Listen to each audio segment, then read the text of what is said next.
I have a cold, and That's yeah, more that dick you was sucking on that boat. I don't know if you can get a cold from sucking a dick, but I've definitely sucked more dick off the boat than I did on that boat. So, but I do think being in close proximity to all those people not wearing masks and just dancing around, I took a COVID test today and I don't have COVID. Do you have your flu vaccine? I don't think I got a flu shot this year. It's not a flu though. It's definitely not a flu. Girl, when you have a flu, you know you have a flu. You're not like, I might do a podcast. You be fucked up. You ever had the flu before? I don't know. You would know. You know you have the flu. The flu is like, you're like, I maybe not for everyone, but for me, I just call it the cold.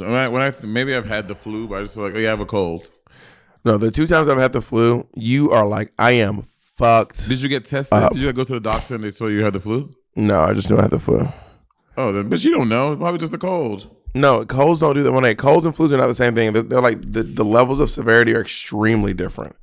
I get it, but when I have like a really bad cold, I never goes in my mind to be like, "Ooh, bitch, I had the flu." I'm just cold, and I'm like in my bed, shaking, coughing, can't breathe, can't anything. I just had the cold. Yeah, you probably have had a flu several times in your life. Then you probably had the flu more times than you know. What's the line? Several times? Oh, because she lied several times. What am I thinking of? Is that Gemma? No, you're thinking of Tiffany Pollard. Somebody lied to her several times. But you've had the flu several times. But there's a very real chance that you have had the flu several times in your life and not knowing it. But it is pretty intense. The last time I was sick, having the flu feels almost exactly like having COVID. Almost exactly, minus the residual breathing issues. Well, the last time I was COVID, sick, if you're a person who doesn't have comorbidities or anything.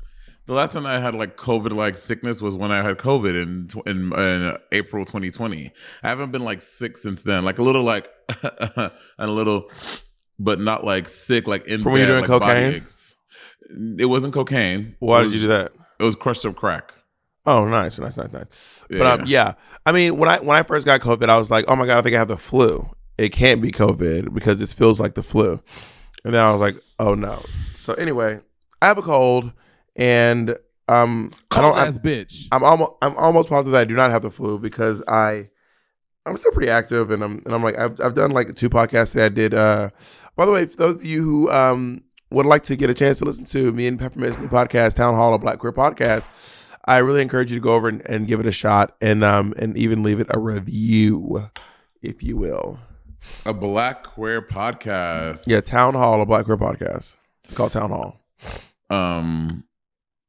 Very close to Todrick Hall. You just won't leave Todrick alone. Damn, nigga. Damn. What do you mean leave Todrick alone? Why your podcast got to be so close to his name? Town Hall, Todrick Hall. Are you afraid to be associated with Todrick Hall? I took him. Jacob rolling. Are you afraid to be associated with Todrick Hall, Money? No, I love Todrick Hall. I talk about Toddy Waddy all the time. Jacob. I always wished that I had like a fun laugh, like not a witch's cackle, but I just feel like sometimes you meet some people that have like really like ridiculous laughs. And I'm like, actually, sometimes when it's too ridiculous, you're like, this person laughs, you're like, ugh. But so I wish I had whose laugh do you want? Whose laugh specifically do you want? Michelle Visage has a good laugh. I can't pinpoint her laugh. What does it sound like? Like she does. It's almost like she sounds like she's wheezing, but also like clearing her throat. Does she do a different laugh? Like when she's on Drag Race and Bruce is something funny, is that a different laugh than she does in real life? Like, do you think she's putting it like her TV laugh? No, I think that's her real laugh. I think that's what I'm talking about. She's like, I've not hung out with Michelle that many times outside of Drag Race. Really? You didn't do work the world with her? We're both hosts, so usually we're both. Whenever one of us is on the work the world, host too, but we had some overlap. No, you filled in. That's I fully hosted. You hosted a whole leg of Work the World. I did. Who can confirm this? The girls who were on the fucking show, bitch. Kim Chi, like can you name one? Tiara, Detox, Icon, Violet Chachki. Interesting. This nigga swear, y'all. That's just really cheating there's me. A black bitch from Columbus. She be swearing. Did you host it before I hosted it?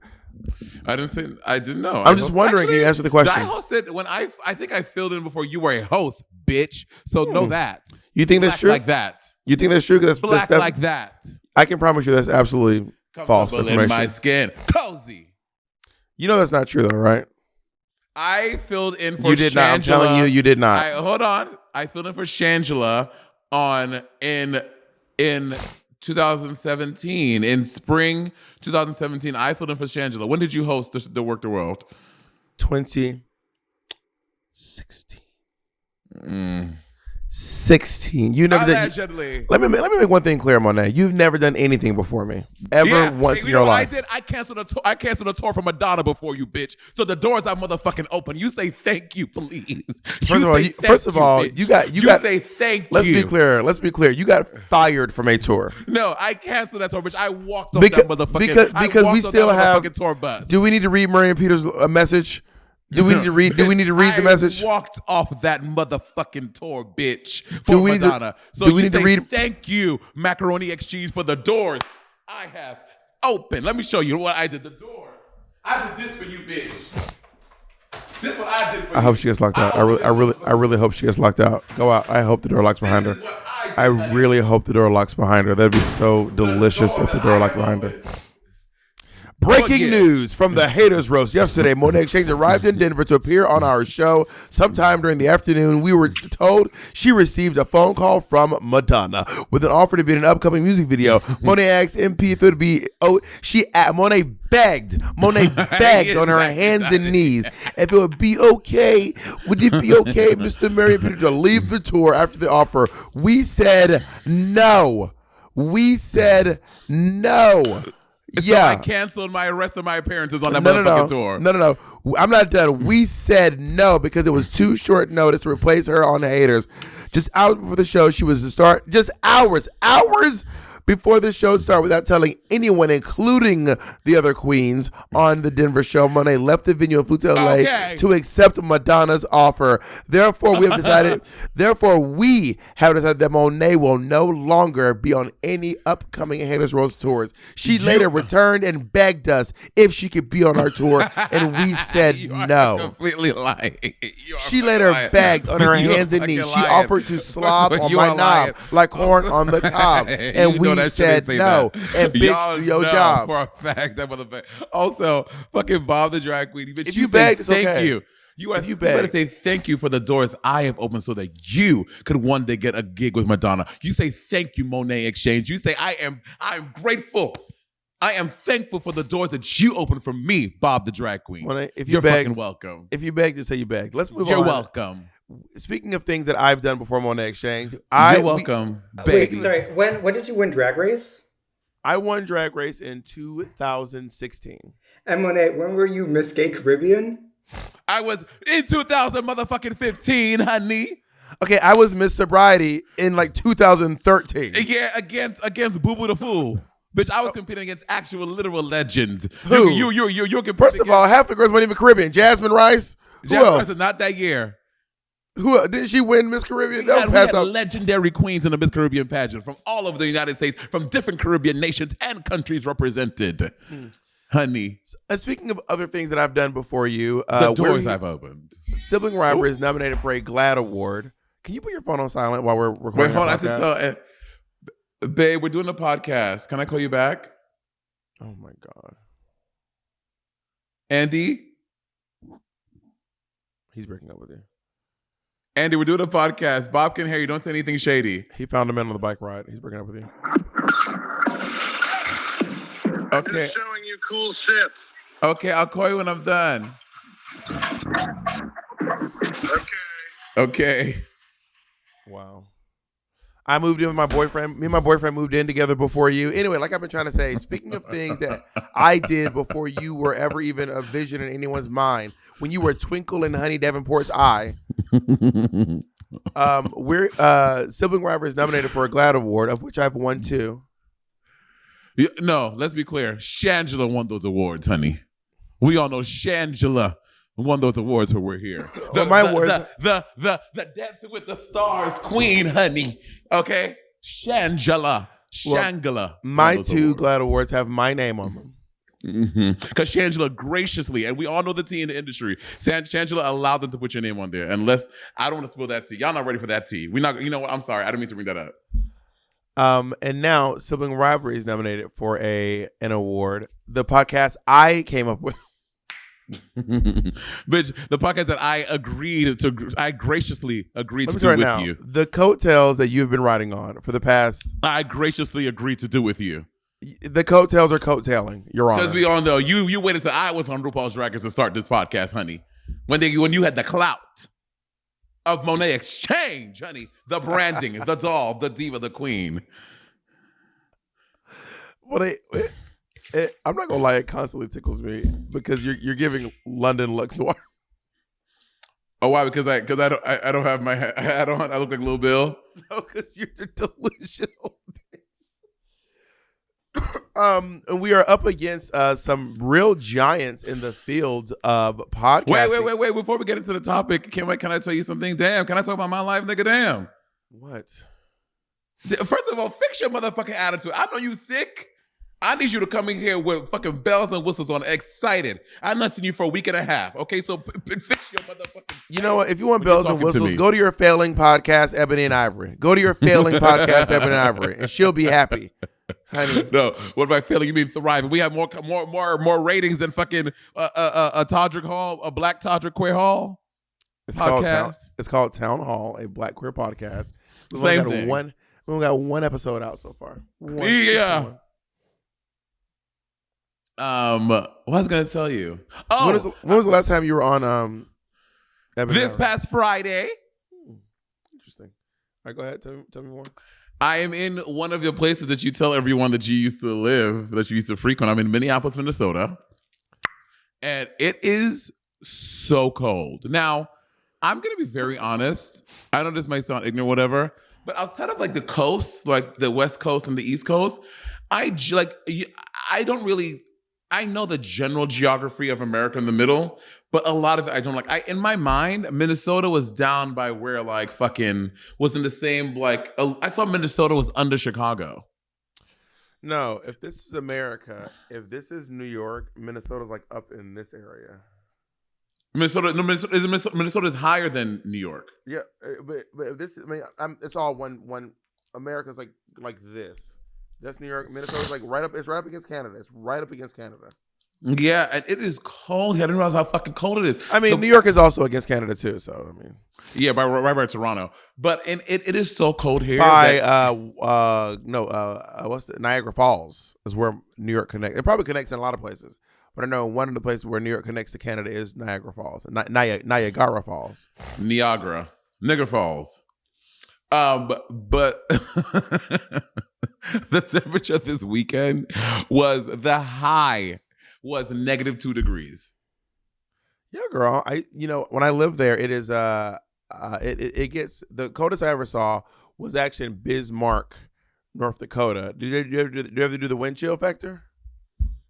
Like I mean, I know what wind chill factor is from living in a cold place. The wind chill is a big part of so the wind chill is like how it feels. And the coldest I ever saw was a wind chill factor of like -32 degrees in like Bismarck, North Dakota.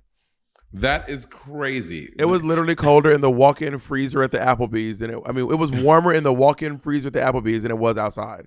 Well, the lady, so I was like, so we were leaving like rehearsal. I was like, oh my God, it is so cold out here. And I was like, this was Friday. And I was like, and the high this week is like -2. And she's like, you know what? The good thing is though, below 0, it all feels the same. And I was like, I mean, she is kind of right. Once you get below 0, you kind of like it. Unless you get below like 10.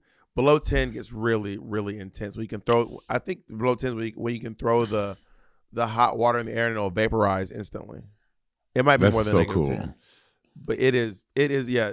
The Twin Cities are really wild. Do you know the other Twin City?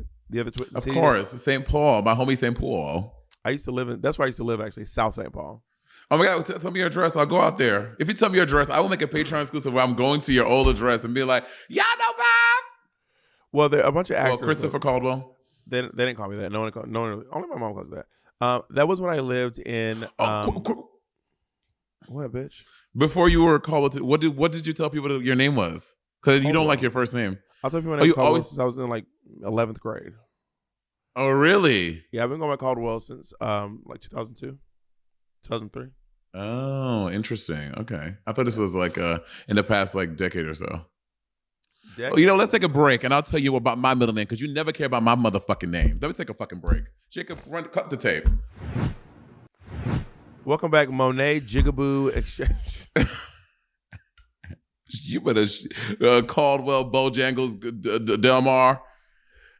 Do you know my middle name? You asked me this. I think this comes up once every couple of months in the podcast. Because you never know. And I get it right every single time. Your name is Kevin Akeem Burton. Akeem. Lucky guess.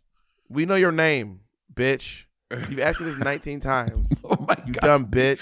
The aggression. Jesus Christ. Do you know the name of the hospital I was born in? I tell you all the time. Of course. When I can hear you clickety clacking over there, we can see the screen in your eyes Googling the name of the hospital in Columbus, Georgia. And by the way, we have more than one hospital in Columbus, Georgia. So it's not going to be you can't go, what's the hospital in Columbus, Georgia? I'm not checking out the hospital. I know where it is. What's the name of it? What's the name of the hospital I was born in? I think it's a trick question. Your mom had an emergency birth, and you were born like a restaurant or something. Yeah, I'm the Antichrist, born a Jekyll, born in a shallow grave in the outskirts of town. No, I was born at the medical center. How am I supposed to know that, bitch? You know where the fuck I was born? Yeah, over at the west side, on the West Side Highway. What's over on the west side or the east side? What's that cheap hospital called? Bellevue. You give Bellevue, baby. Bitch, you're a fucking apple. Yeah, you give born at Bellevue. Honestly, my mother was a crackhead, so who knows where the fuck I was born? She probably don't fucking know. I mean, I honestly, I think I was born at Kings County Hospital. You ever been to Bellevue? No. Honestly, wolf. When you go to Bellevue, they give you a card if you're poor, and they give you this card, or if you can't, let me rephrase it, if you can't afford to pay for your medical services, they give you this card, and the card is like this red card that's like says I'm too poor to afford medical service, and they'll give it to you for free though, and they don't charge you. A car. Card, C-A-R-D. Yeah, they give you a car. Everyone gets a Prius. No, it's like, and then you have to Uber it off. You have to drive Uber to pay for your medical bills.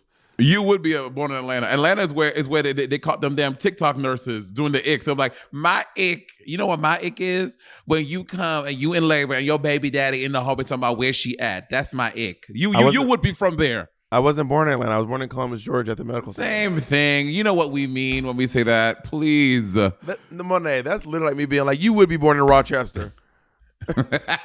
You would be born in Rochester. Same thing. Rochester, Brooklyn, whatever. Albany. Same state, bitch.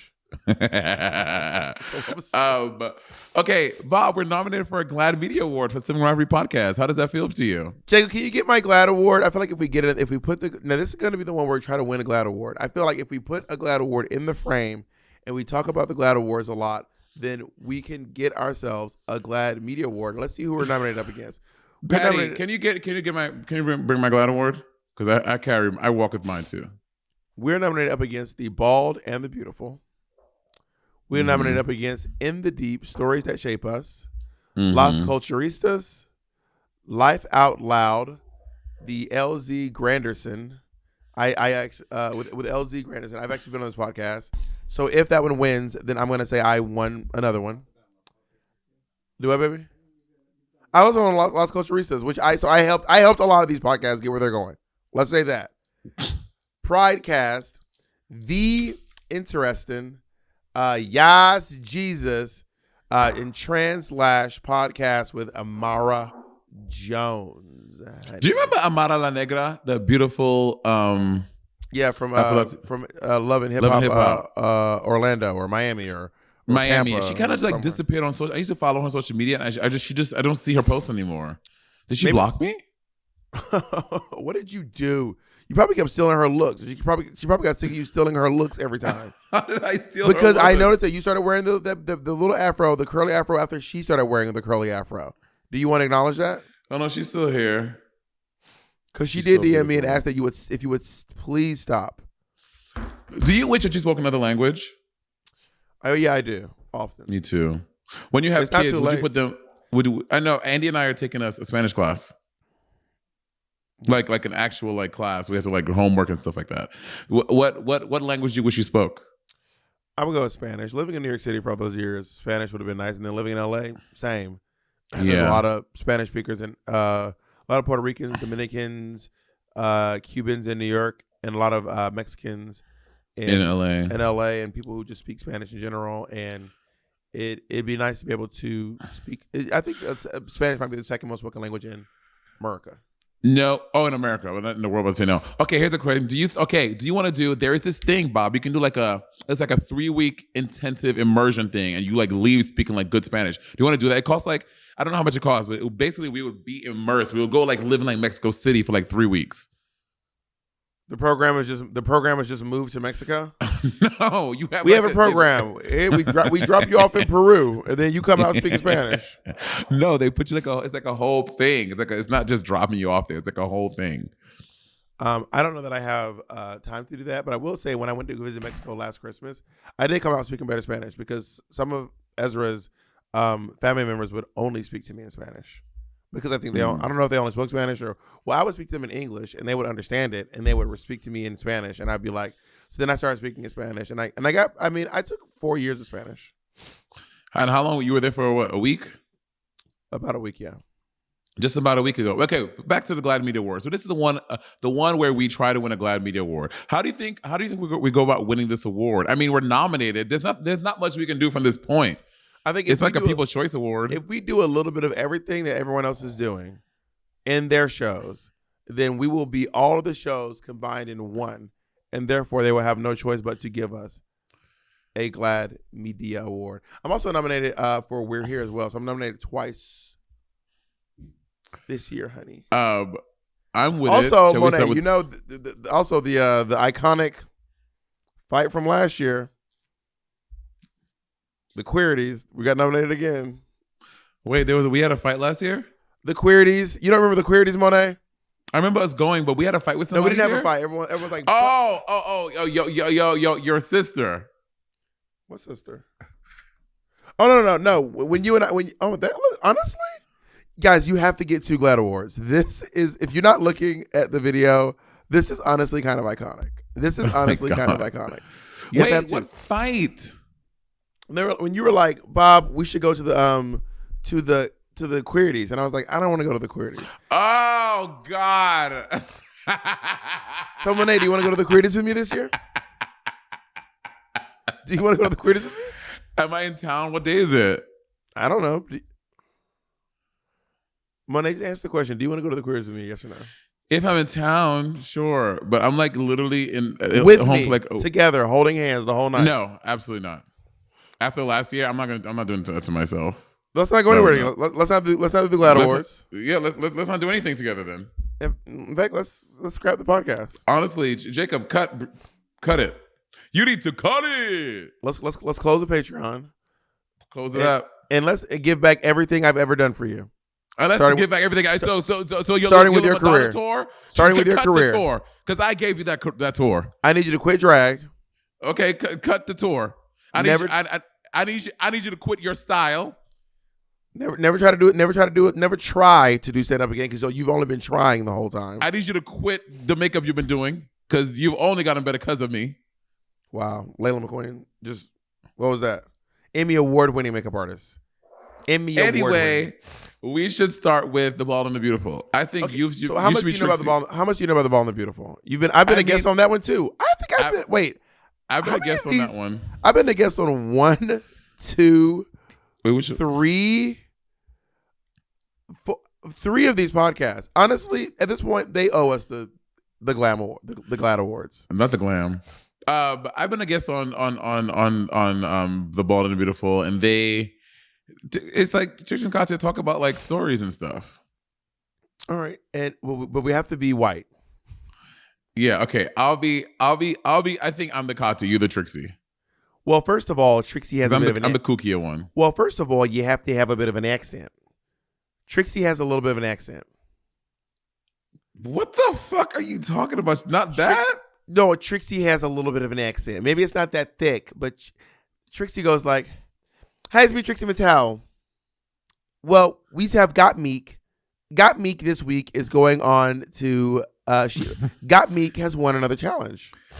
Well, in context, she just kind of just talks like this. And she's like, "Oh, so that guy that I pooped on his skateboard and he vomited on my shoe. Oh, yeah." That actually is. That actually, did you record it in their home? No, I did it at the studio. Studio? Oh, yeah, honey. The studio, baby. Well, I was in Trixie's home. I was in the early stages. I helped lift that podcast up from the ground because of the restraining order. By the time you showed up, they had a studio because of the episode I did, honey. Well, they literally built a studio because of the restraining order, and I'm not allowed to go within 300 feet of her home. Who Trixie got you? David, her fiance. What did you do to David? David. Also, real quick, he told me that David died. Bitch, why would you fucking say David was dead? I didn't say he was dead. I said he was asleep. You saw that David was dead with cancer. He's in there asleep. Oh, honey. All right, listen. Let's go on to In the Deep. So let me read what In the Deep is about. Here we go. In the Deep, stories that shape us. Also, you all should go listen to some of these podcasts. I'm sure they're all really quite wonderful. Shares the firsthand account of Black and Latinx men as they peel back the layers of hardship in a world that doesn't always see them. All of them for who they are. It explores the topics of discrimination, family, and religion, giving us a better understanding of the difficulties that men face, allowing us to see their entire truth. No matter how complicated they might be, these conversations have thought leaders, athletes, that's where I come in, and authors prove that regardless of circumstance, there's always hope and health on the other side.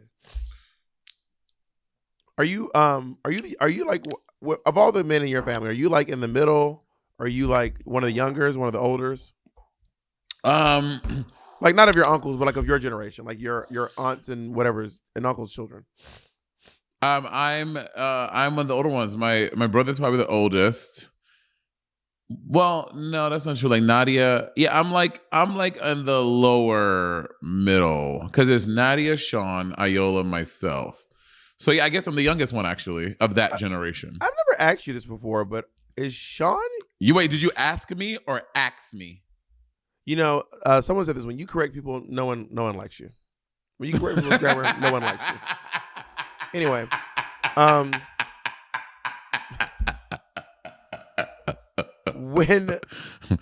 is Sean June's kid? No, he's Rosemond's kid. Got it. Yeah. Got it. So Monet, I want to know, like growing up as a black gay man in New York, what are you drinking? Some passion fruit juice. That's not juice. Hold it to the goddamn camera. Can you stop consuming alcohol for a moment in time? It's a passion fruit juice. Hold it to the camera. You're not holding it to the camera. Hold it up to the camera and turn it around. Why do you have to, who else? Does anyone else coworkers drink at work while they're working? Or is it just my coworker?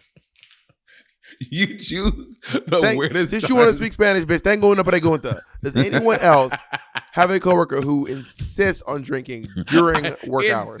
When was the last time I had a drink on the podcast? Insist, Bob? Well, then stop doing it. Then stop doing it. I didn't say every time. I didn't say pathologically. I didn't say consistently. I said insist. And you are insisting on it. Anyway, what's your question, bitch? What's your question? This is why we're not going to win an award. Growing up as a black queer man in New York City, I want to know if you felt the struggles of toxic masculinity seeping into your essence. Did you say you once like surrounded a? We can't move on yet. Did you say you once surrounded a guy and like? This is an ad break. Oh, let's take a break. We're back. Yeah, y'all heard it here first. Bob tries to be kind of get Jacob down. What's your question? Did you say that you once like bullied a kid and like tried to out him as gay but you were hiding that you were gay or something? What was it? No, that was not me. Maybe someone else said that. Yeah, bitch, I was the gay one. Bitch, I was the gay one. I was the one people always trying to out because I was so faggoty. No, I know someone who was like saw that someone else was gay and then they like bullied them, being like, "You were so gay," and they were like, then later they were like, "Because I'm gay too." Not about trying to turn me into the villain. I'm asking. I did not put that on y'all. I mean, that's asking. A Glee plot line. I mean, maybe I was watching a Ryan Murphy movie. You know what I mean? Yeah. You've been around too many gays on a cruise ship for so long. Now you're trying to just confuse stories. So your question is, has my gayness in New York City affected how I... As a man, like how has toxic masculinity affected you? You know, I didn't grow up in a because, you know, my after moving to New York, I was with my grandmother and my aunts and everyone besides my brother. So I never felt the weight of toxic masculinity like at home. I mean, I would see it when you see things on TV that you're like, oh wow, like there's the innate toxic masculinity that I felt through TV and through my experiences with friends and stuff like that. But in the home, no, I grew up with a bunch of around a bunch of women, and I love that. I don't regret that. I don't wish it was different. I really like that I grew up with a bunch of women. I didn't have that toxic masculine thing, and maybe there's some part of that made me super overtly flamboyant and feminine. I've always been very flamboyant, very femme, but I love it. What about you? You know, I grew up with a lot of women and men. I grew up kind of half and half. Like my mom, my aunt Lisa, my aunt Hazel, for sure, and then my uncle Steve, my uncle Scotty, my uncle John. Were pretty much the most consistent adults in my life. Then of course my grandmothers. My mother's mother died when I was pretty young. I was like 8 years old when she died.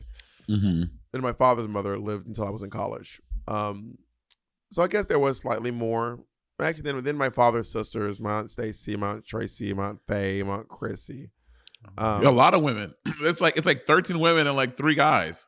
Well, I do have my aunt Deborah, but I didn't see my aunt Deborah and my aunt Stephanie very often. But I do have 2 aunts named Stacy and Tracy, and they're not twins. But there was Stacy and Tracy and Martha.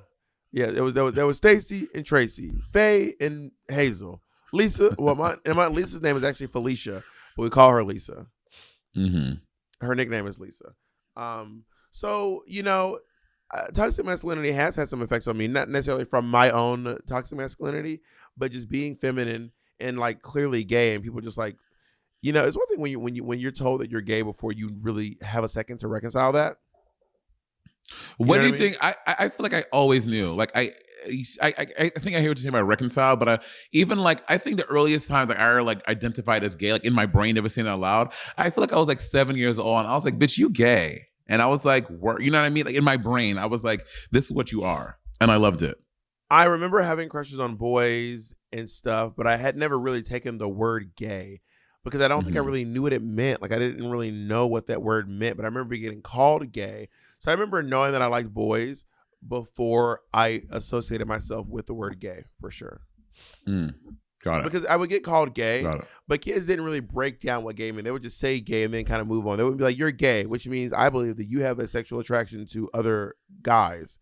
They were just like, "You gay, nigga, you gay." Nigga, you gay, son. Which is a quote that I got from Blackie O, a New York City drag queen, who one day a young kid saw her on the train and just said, "Nigga, you gay," and that really tickles me. Is she from New York? That sounds like a very New York thing. But she saw a kid. She was an adult, and a kid said this to her. Oh yeah, that's how little New York kids talk. I was told "nigga, you gay" many times in my life. Can you nigga you gay or that nigga gay? Can you read Las Culturistas to us? Yeah, I was going to. Las Culturistas, join your culture consultants, Matt Rogers and Bowen Yang, on an unforgettable journey into the beating heart of culture, alongside sizzling special guests to get into the hottest pop culture moments of the day and the formative cultural experiences that turn them into culturistas. What pop culture moments recently have gagged you, Bob? Can I just say real quick? I will say this, and I'm gonna be vulnerable. Bowen Yang and Matt Rogers are eating us in the world of television and film. I ain't even gonna lie. Matt Rogers is on the show I Love That For You with Jennifer Lewis and Molly Shannon and Vanessa Bayer. And Bowen Yang is obviously on SNL, and he's about to be in the fucking Wicked movie. They've created they've further developed a very, very small character into a larger character. They took a character that was a really small character in the play or the books, and they're exploring that character more. And Bowen Yang is going to be in that movie. And by the way, can I ask you a question? I don't know if what I'm about to say is problematic or not. I watched Matilda, and I was like, did this bitch go to an all-black school? I was like, Matilda has a lot of black classmates. And I was like, is Matilda the one white girl at a all-black school? I was like, this is wild. I didn't watch the whole thing. I fell asleep, to be honest. That's not shade to the movie or anything. Yeah, I kind of fell asleep. But I thought I was also really tired. I took an edible, so it's not the movie's fault. I was just like, yeah, because that movie was surprisingly good. It was definitely not the movie, because Matilda is a very, very good movie, in my humble opinion. Does it match up to the original with Mara Wilson? I think so. I really do. Wow. It's very campy. Emma what's her name? Is Emma Thompson? No, I always forget her fucking name. It's not Emma. It's Thompson. That's correct. It's Emma Thompson. Emma Thompson ate. She was so good in the movie. I was like, there were several months I was like, wow, Emma Thompson is really doing a great job as Trunchbull. She's a good character actress. She always plays these characters. But I was like, all Matilda friends are people of color. Everybody Matilda know. The lady she read books to or tell stories to is her teacher, Miss Honey. No, the brown lady she reads stories to on top of the van. Oh yeah, yes. And then Miss Honey, and then off our class. I was like, not Matilda going to an inner city school. What pop culture moments have you gagged? I will have to say, Doja Cat's fucking red. Did you see the stoned look? I did, yeah. That was fucking over. And because every time Doja Cat, a few months ago, she had a birthday party and she themed it after an Illuminati ceremony. So that had people, so I'm like, oh my God, Doja Cat finally had her initiation ceremony into the Illuminati, and everybody was doing this whole thing. And are you afraid to do this? No. What is that? I mean, and is the all-seeing eye? What does this mean? Don't act like you don't know. Monet, do not act like you don't know what that means. You know what it means because you did it in your ceremony.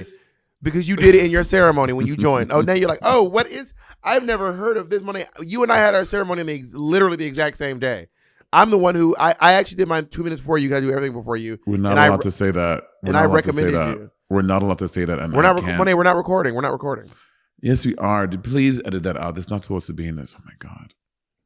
Anyway, Bob, stop. Please stop. Yahweh's gonna be so upset. So anyway, so when I saw the look that she did the look, I was like, oh, she clearly has like I think in my mind, I was like, they airbrush her. The sparks are gonna show red, airbrush her, then stoned a red power mesh and put that on top of her. But no, bitch. It was the airbrush her body, and it was 6 people individually stoned her hands and her whole thing for 6 hours. I mean, it's sickening. It is truly sickening. I think go ahead. A big moment for me that's been blowing my mind is the come up of Terry Joe on Psionic TikTok. And the thing about Terry Joe is I kind of wonder, because Terry Joe be saying some crazy stuff. And I'm like, I don't know if anyone's ever going to turn on Terry Joe. It is all, what's the word I'm looking for? Satire. You know what I mean? But Terry Joe be going bananas. I'm like, girl, this is wild. Do you see the most recent thing Terry Joe said? He got banned for this one. Oh, what? So Terry Joe was with these guys, and these guys kept saying Black Lives Matter. Then Terry Joe yelled, Blue Lives Matter. And then that person said, Dr. Martin Luther King did not die for this. And then Terry Joe said, fuck that Negro. And then Terry Joe got blocked. Or banned again. But Terry Joe gets banned all the time. Well, the one I saw recently was her. She brought Michael Jackson impersonator into her live, and as she's talking, and she just doesn't talk. She's just staring at the screen for like a minute, and then she exits his thing, and just like tears just start coming out of her face, and she's like, "I can't do this today." And I was like, "It's so well done." And Terry Joe just got a spread in Paper Magazine. I know, she looks beautiful on the cover. I mean, on the shot. Have you been in a magazine? Or on the cover of the magazine? I've been on a couple of covers. I was in Brooklyn Magazine. I was in Metro Source. I was on the cover of Gay Times. Brooklyn Magazine. Yes. I was on the cover of Gay Times. And there's one more. Brooklyn Magazine. That's so. I don't know there was a Brooklyn Magazine. I'm just so out of touch with Brooklyn, to be honest. Like y'all. The thing is, when you are a New Yorker, but you live in Manhattan, we really over on the Manhattan side. We really do not be tiptoeing over to Brooklyn terribly often. Even when Monet moved to Manhattan, she was like, "I ain't going to Brooklyn." I mean, but also I'm like from there. Like my whole life was there. What are you holding in your hand? A cigarette. This is what you think is fierce? This is what you want to promote to the children who watch you?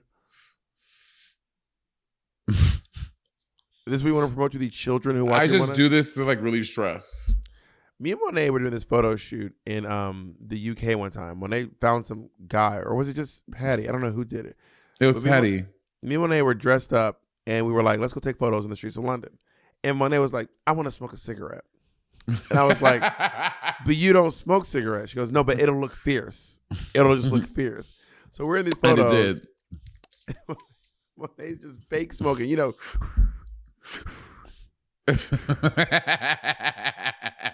So let's go on to Life Out Loud with LZ Granderson, award-winning journalist. LZ Grant, that's where Monet comes in. Monet is an award-winning. Monet has won an award, and she did do some light journalism for the exchange rate. So honestly, we deserve to body this one too.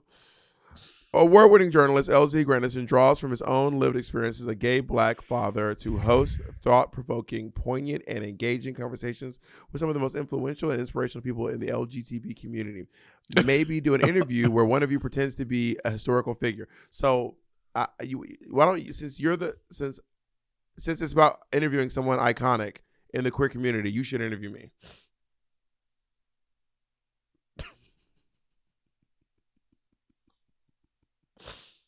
Or is there a person I should be? Should I be a specific person? Yeah, be Harvey Milk. Or Harriet Tubman would also be a great one. Well, I could be Harriet Tubman. But aren't they supposed to be LGBTQ people? You don't know Harriet Tubman's life. You do not know Harriet Tubman's life. Let's not assume. Let's not assume. So Ms. Tubman, you have... For these purposes, Harriet Tubman is non-binary. The Harriet Tubman. So, Person Tubman, you have... Harriet Tubman. This is groundbreaking. After all these years, you have broken your silence and come out as queer. How does it feel after so long? I don't know why I'm Maya Angelou.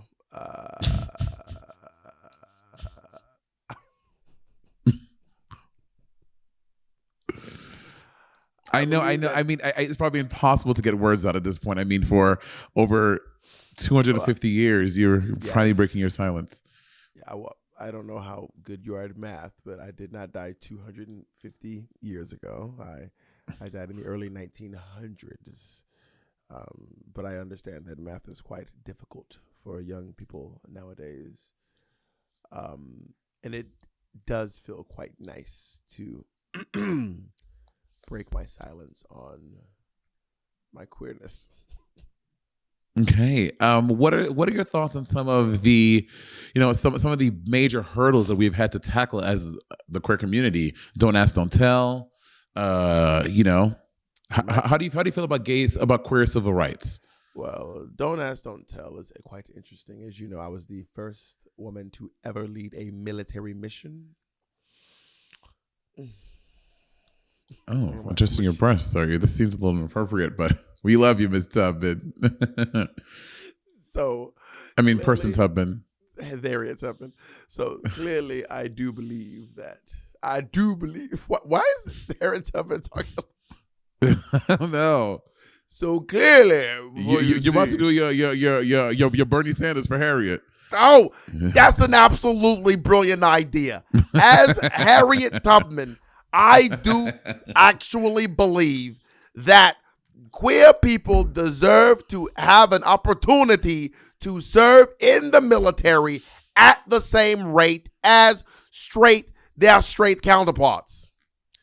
When I moved between the South and Canada over 12 times, and in my lifetime saved almost 700 humans from the entrapments of slavery, I honestly am gagged. I love the idea that Harriet Tubman kind of sounds like an old Jewish man from Brooklyn. I mean, she spoke the Queen's English probably, so you could probably talk like the Queen, and you sound like Harriet. Yeah, I imagine she might have had a Southern accent.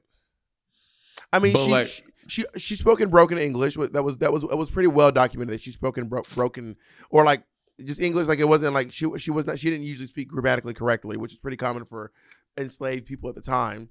And she probably had a very thick Southern accent. But I also, as we all know, I don't even know what the hell accent sounded like back then. Monet schooled us all. Apparently, Monet is the fucking historian.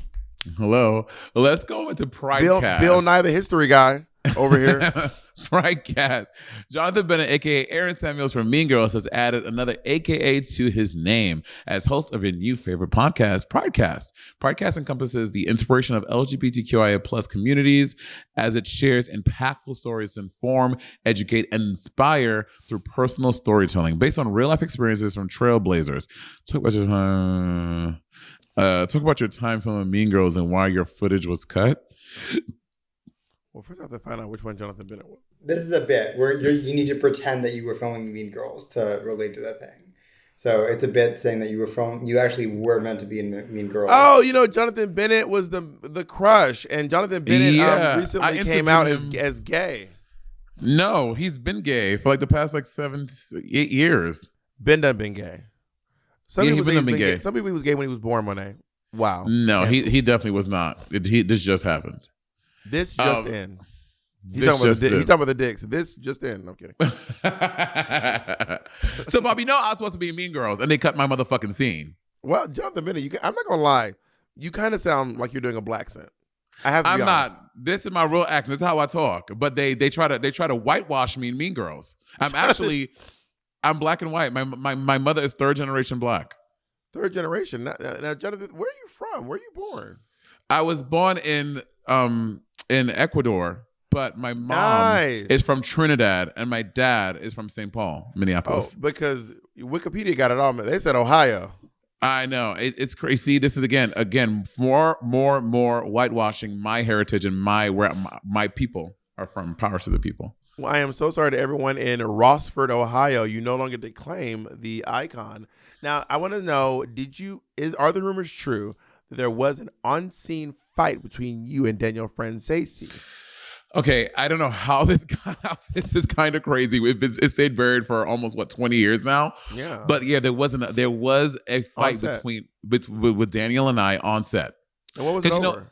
Well, there was this whole, we were the two gay guys on set, and there was this power struggle. Sometimes, Bob, you could probably identify with this. When there are too many gay people on scene, it's more one person wants to be gay than the other, and it was just like us trying to out-gay each other. And then there was this talks of a proposed glory hole scene.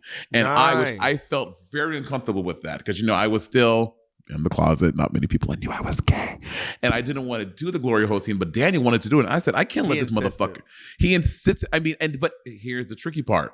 He wanted me and he in the glory hole scene, I was going to be the giver and he was going to be the receiver. And I wanted to do it the other way around. You wanted a top, but the director saw you as more of a bottom. No, I wanted to bottom. And he was wanted to bottom. He was going to. They wanted me to give into the glory hole, and he would be receiving. But I wanted to do it the other way around. But Tina Fey didn't see you in that light. Exactly. And then Lindsay wanted to get in on the action too. I said, "Oh no, honey, there's only room for one fire crotch here." Maybe if you and Lindsay are fighting over the dick, could have been an interesting scene. That could be hot, but let's be honest. Or if Amanda Seyfried could have gotten in there on some of the action.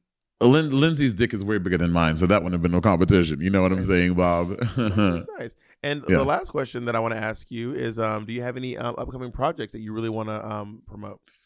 Yeah, I have a new Hallmark straight to Hallmark movie about it's called My Two Gay Sons and Me, and then I'm also doing a movie on the Candace Cameron religious Christian channel, which Jesus Was a Fag Too. The second one. The first, last year, Jesus Was a Fag was a smash hit. This year, we're doing Jesus Was a Fag Too, and it's going to be great. All right, thank you so much for your time. Thank you so much, Bob. And tell Jacob I said hey. Will do. Do you think Jesus Was a Fag might be a good movie? Honestly, let's do it. I like it. When you said Jesus Was a Fag too, I thought you meant also.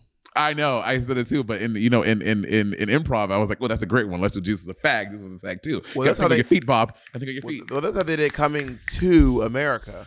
It was like the second one. It was also called Coming to America. It wasn't called Coming to America 2. It was called Coming to America. We know, Bob. Makes it really hard to search. Which makes it hard to search for each one. Yeah. Did you watch the second Coming to America? Yeah, I thought it was great. I really enjoyed it. Yeah, it was pretty good. It was on Amazon, right?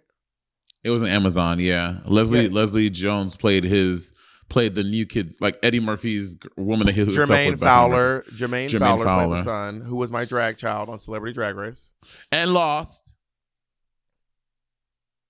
to your problematic child. No, your child lost too. I know. My kid was probably. I don't think we've ever talked about that before, have we? We have, and we shouldn't. Well, Bob, we don't need no more lawsuits going on here. We're good. Let's move on. So you think they were problematic? Do you think they were problematic or not, Mona? Let's go on to Be Interested, Bob. Can you read Be Interested, please? If you're scared, just say you're scared. Oh my God. Be Interested. I'm going to read it if you don't read it. Be Interesting. On Tuesdays, V highlights the interesting parts of stories we often lose in the chaotic news cycle. Fridays are their chance to spend a lot of time going deeper into the complex, evergreen, big issues that matter the most, but don't have a simple, tweetable solution.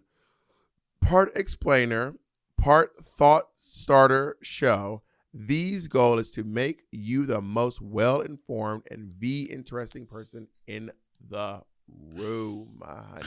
I mean, one of these that we could talk about is, but I mean, this story is there's so much that we still don't know. But the motherfucking classified documents, girl. I mean, they're finding. Did you hear? Bitch, Pence had classified documents. I was on the shit. What did I miss? So they found Mike Pence has classified documents as well. Like, was Trump like, or was you think Pence was like, I was holding these when Pence's mom found out, was Pence like, I was holding these for a friend. These aren't mine. No. Wasn't that you when your grandma found the porns? You're like, these are friends. These are my classified documents. I swear. I mean, there's so much. I mean, but a big thing I think everyone should know is that the big difference is here. Pence and Biden are cooperating, and they offered these documents. They said, hey, just so you guys know, we have these. Whereas Donald Trump, people found out about his, and he was saying, no, I don't have them. Then he tried to flush them and all this stuff. So that's the big difference. One is obstruction. Donald Trump was obstructing the law by not cooperating and handing over the documents that he had. Whereas the other two, Biden and Pence, are cooperating, and they said they have these things.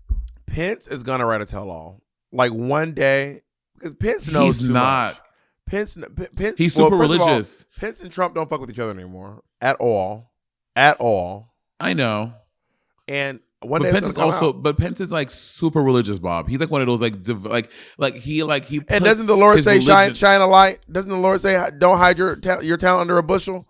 And if your talent is exposing the former president, bust it out, honey. I'm trying to recite scriptures. It's hilarious. Didn't the Lord say the niggas get stitches?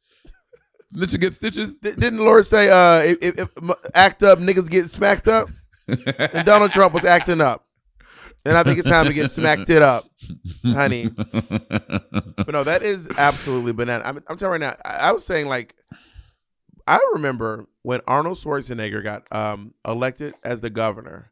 And we were like, that's it. Politics are insane. First, it was Jesse Ventura got elected as the governor of Minneapolis, where you are right now, actually. I know. And they were like, a former wrestler is now the governor. This is wild.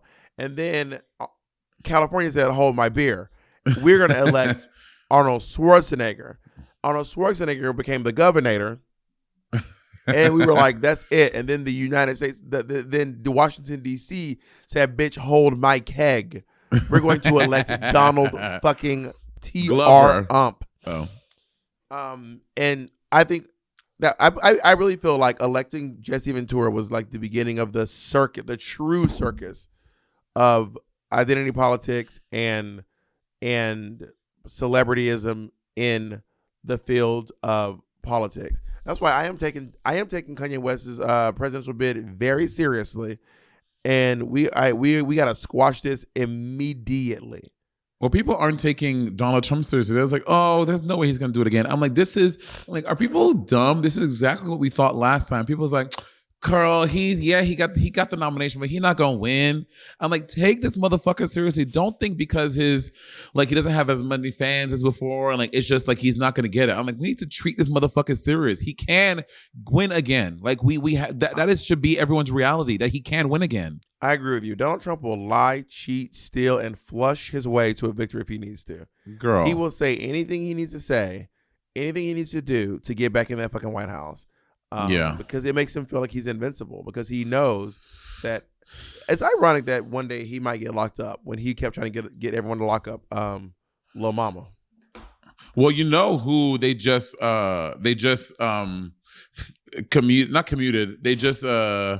slapped some charges off of his ass. R. Kelly. You heard about this? No, what happened? Chicago prosecutor. How long was I at sea? This is wild. Chicago prosecutor dropped sex abuse charges against R. Kelly. And according to multiple reports, an Illinois prosecutor dropped 10 charges of sex abuse against R. Kelly. The cost was one of the factors weighed in her decision. Cook County State's Attorney Kim Fox told reporters that her office believes justice has been served against R. Kelly with those 2 convictions. Because with the 2 convictions, he's already serving 30 years. And so they're like, they're not going to seek more.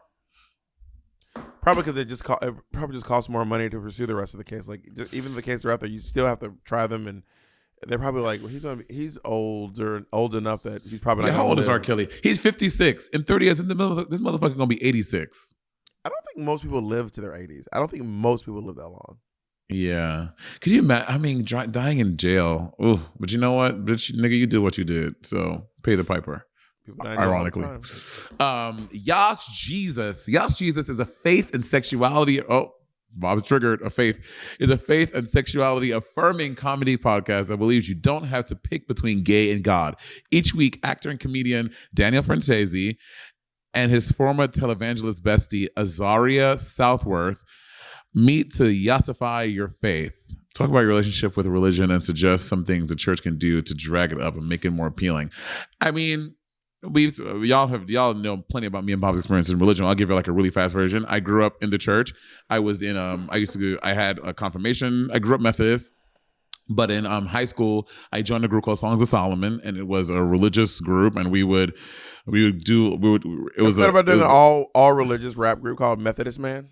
I hate Christian rap. Christian rap is always bad. Do you like Method Man though? Do I like Method Man? I mean, I never like bought Method Man's music. I know he's a good rapper. Methodist Man could really eat. I'm just saying. And then in high school, I was part of Songs of Solomon, which was a religious curricular activities group, and we did a lot of we would go on church tours. We would sing in churches all the time, and I switched to Allen AME in Queens. I would go to church every Sunday, and then I sang in a church choir after that, after college, to make money. And yeah, I want to write a quick Christian rap and see if I can convince you that Christian rap is hot. I hate Christian.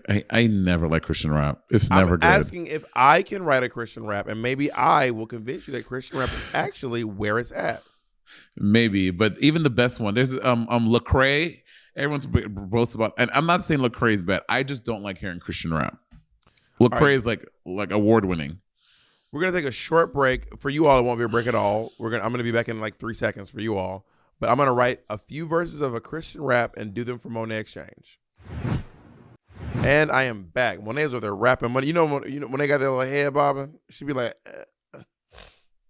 "Come on back, Mo. What you got?" I only have like a stanza. I don't have a lot either. You ready? Here we go.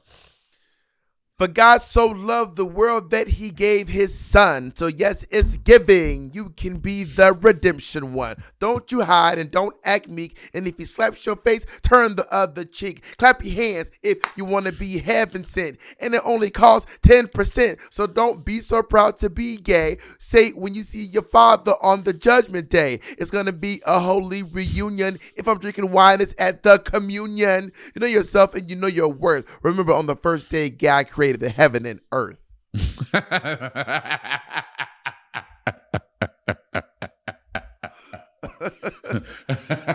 Honestly, I found my calling. Christian rap. Imagine you just made a hard pivot to Christian rap. What do you got, Monet? As that I was down on my knees knowing that I was gay. I prayed the Lord to end my suffering, make me another way. If dick was so good, why do you have to make it bad? My life was so good. I just love being a fag. Oh my God. I don't know what. This makes Monet ate that. That made me want to pray. But that was not Chris rap. That turned into like a slut song. Well, they had one verse about God and the rest was about slopping and topping and sucking dick. When it was like, I prayed one day that God would make me not gay because I could not find another way. I was busting down, sucking down, going around town, throwing anything to get my throat down. One time I sucked the dick so hard my throat started choking and bleeding. And then next thing I know, I was walking through the alley looking for this nigga I was needing. I got the bike holiday. I got the bike. So anyway, praise God. And the last one, you want to read it? That man want to pray the gay away. When I say pray the gay, I mean literally like one specific gay. That gay. Pray that gay away. The last one is called Translash Podcast with Amara Jones. With anti-trans violence and political backlash at an all-time high, award-winning journalist Amara Jones hosts the Translash Podcast where trans people and allies talk back about what matters most and discuss how to create fairness for the world. I actually have something I want to talk about in this already off the bat. Tell me. It is a topic I've been talking about forever, which is drag story hour. So drag story hour, everyone, is people trying to ban drag story hour. This is a very, very sneaky ruse to create a law that they're saying is anti-trans, but it's really, anti-drag, but it's really just anti-trans. It's really just anti-trans. There are very few laws out there against, industries of people. But the way that they're attacking these drag performers is by attacking trans people because they can make a really blanket statement. So if a drag queen said that she's a man, that they're a man dressed as a woman, then people can see a trans woman and then put that label on them without that person's permission. So then that way they can say if a trans person is just existing in front of a child, then they are now breaking some law about drag queen story hour or drag in front of children. And the whole goal is just to get people, trans people, to just not leave their homes. You can't go to bathrooms. You can't talk about yourself at work. You can't be teachers. You can't be anywhere where children are. You can't be anywhere where children are. You can't mention you can't mention the fact that you are trans to any person younger than this age or between this age and this age. It's all just an attempt to get trans people to stay in their home and hide so that bigots won't have to look at people that they don't like. So, the drag queen story hour bill. There's not a bill for it yet, right? There's a proposed bill. There is. Proposed, yeah. I did not know in different places. Well, different, but not like a federal law. There's like, no. I know there's one in Florida. There's one and there are a few states. I didn't know there was like a federal bill proposed. I mean, and that's what's so dangerous about having this goddamn DeSantis, who is such a dangerous governor. My thing, I am so nervous about DeSantis because unlike Trump, who's a bumbling fucking idiot, DeSantis is not a stupid guy. So it feels scarier to have him as a proposed leader of this country because he's not as dim-witted and as stupid as Donald Trump. He works in a smarter way to be really licentious and do some really crazy things. I mean, they're literally taking out African American studies from school. Like he figured out a way for them to take away African American studies. It is so upsetting to me. So, but I say all that to say, I feel like he's gonna find such sneaky ways to attack the trans community if we let someone like this. But he already has found sneaky ways to attack. But on a federal way, if he's the leader of the country, he can attack it in a federal way to have these like nationwide bans against trans people in our country. That's so scary to me. So what I'm saying is, for you all who think that it's just some ban against drag queens, it's not just that. That is not that simple. It's not just a ban against a specific occupation. Or even for some people, it's just a hobby. Y'all don't realize most drag queens in the world are just hobbyists. Most drag queens who dress up in drag are doing it for fun. Most of us do not make enough money to support ourselves doing drag. Monet and I do, and have been even before RuPaul's Drag Race. That's because we live in New York City is a different case. We lived in New York City, and also not everyone who dresses in drag wants to quit their job. Some people just want to do it and have fun at a festival, like fucking nutty ass fucking what's his name, George Santos. I was young and want to be young and have fun at festivals. You know what I mean? So did you see George Santos and Trixie Mattel going at it? George Santos knew the deep lore of RuPaul's Drag Race. He knew the deep cut. That wasn't surface stuff. He was like, well, let's just say that I also won over a fan. Okay, Mary. All right. Yeah. Okay. Yeah. Just say you're a fan. Have you seen the video of someone catching George Santos at the elevator being, who's going to win this season of Drag Race? No. Someone chasing down said Representative Santos or whatever, Congressman Santos or whatever his title is. They were like, who's going to win this season of Drag Race? And he turned around and he was like, I don't know. I'm not watching this season. And then they were like, well, you had a lot to say to Trixie Mattel the other day. He goes, I'm not watching this season. Work. I mean, not work. I don't mean it like that. I'm just like, oh my God, you're a fan of you're a fan. You're a George Fantos. You're a fan. You're a Fantos. Oh my God, that probably is a thing that exists. People are sending fucking Jeffrey Dahmer email in prison. They probably have Fantos out there. But look out for these laws. There are anti-trans laws, not just that. There's also the sports laws, and these sports laws are trying to get trans people to not participate in sports.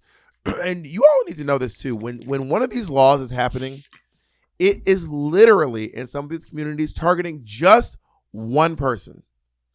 Yeah. Trans people are less than 1% of the population. So when it comes down to like, I don't want trans girls playing volleyball or whatever the sport is, in certain places that rule that will literally just be targeting one person in the community, despite the scientific evidence that says different things. Yes, Monet. No, I was trying to remember the trans swimmer that I think her name was like Lena or something. She's from Yale or whatever happened with that? Did that? I never like remember hearing that. Well, here's the interesting fact for you all. Some people think that maybe she's not from Yale. I can't remember her name. Some people think that like trans women are just crushing and dominating sports. Just so you all know, there is only in all of sports one. I'm gonna repeat one. Leah. What I say? Leah Thomas. Leah Catherine Thomas. There is only one trans woman in all of sports that holds a title, and I don't think any of them hold. No trans women hold any titles on a national level. Literally zero. So trans women are not just crushing and dominating sports. This is not the myth that you all are being fed. It is not the lie that you all are being told. When you hear about like trans women in boxing and like she crushed her skull, then what they don't tell you is stuff like fractures happen in boxing and UFC practically all the time, no matter who's fighting who.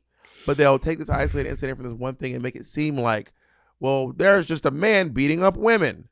You know what I mean? So I encourage you to actually look a little bit further and not just read these headlines. Realize that they've been sensationalized to target and demonize trans people. Do you know the only man I would accept to beat up a woman? Who? Me to you.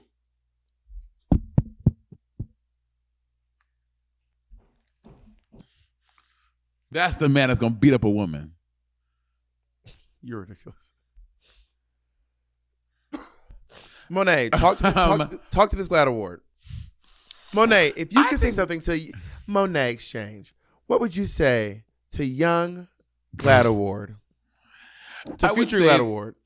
I would say that I think Sibling Rivalry podcast was a podcast birthed to bring two friends to bring two friends together, and it did more than that. It brought communities together. There are people who literally weekly get their weekly fill of endorphins, their weekly fill of joy, their weekly fill of happiness, their weekly fill of life by listening to Sibling Rivalry.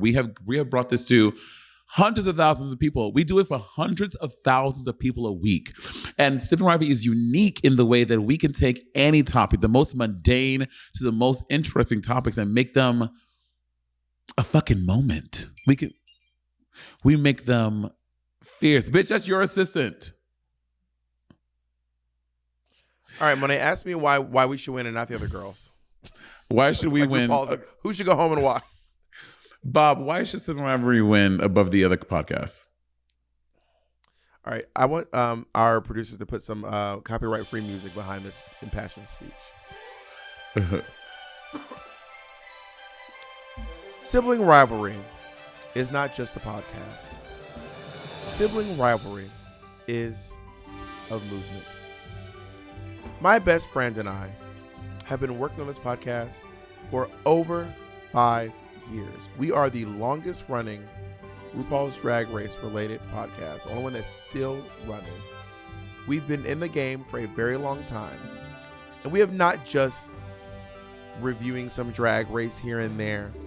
We are actually launching dialogues that change people's lives, and I can testify because it's changed my life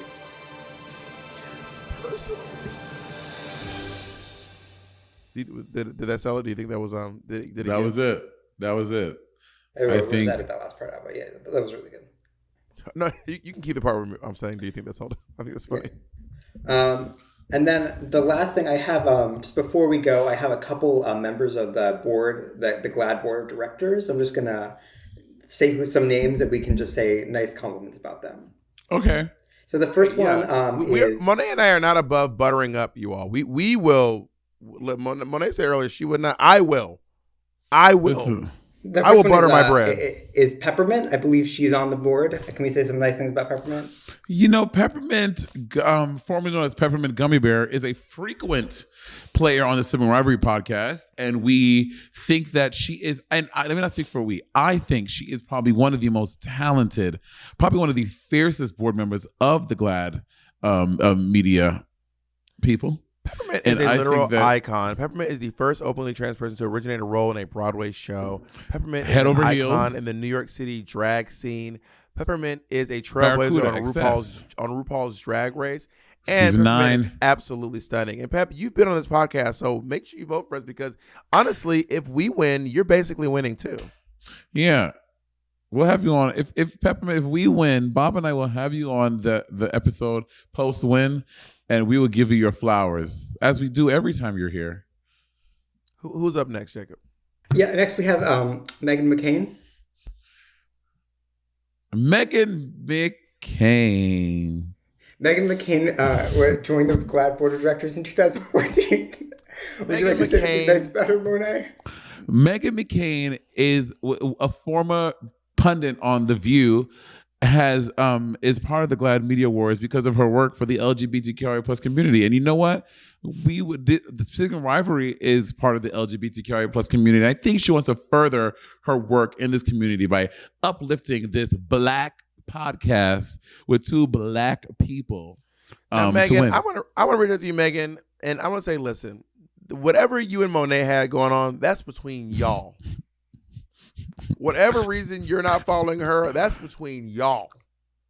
I'm gonna say that for me, we ain't got no beef, and I think Just pork. that you need to keep that in mind when you cast your vote for a best podcast. Is all I'm saying. And so not just the Glad Media Awards, y'all, the Queerities. If you can vote for the Queerities every single day, we want y'all to go. We're going to put the link in our description box on YouTube and on our Patreon so y'all can go and click every day, y'all, every day. Give us a little vote. You wake up in the morning, brush your teeth, you beat your meat, pop your pussy in the morning, whatever you do after that, send us a vote. Yeah, please do so. This is, if we're being fully honest, this is actually me and Monet's first year actually like advertising the awards, like actually advocating for ourselves. And we've never won one. So maybe this year we actually can win one. So hopefully we can, you all will go out and vote for us and we will get some love from you all because it would be really lovely. I'm also nominated for We're Here. I'm nominated for Sibling Rivalry, and I am nominated for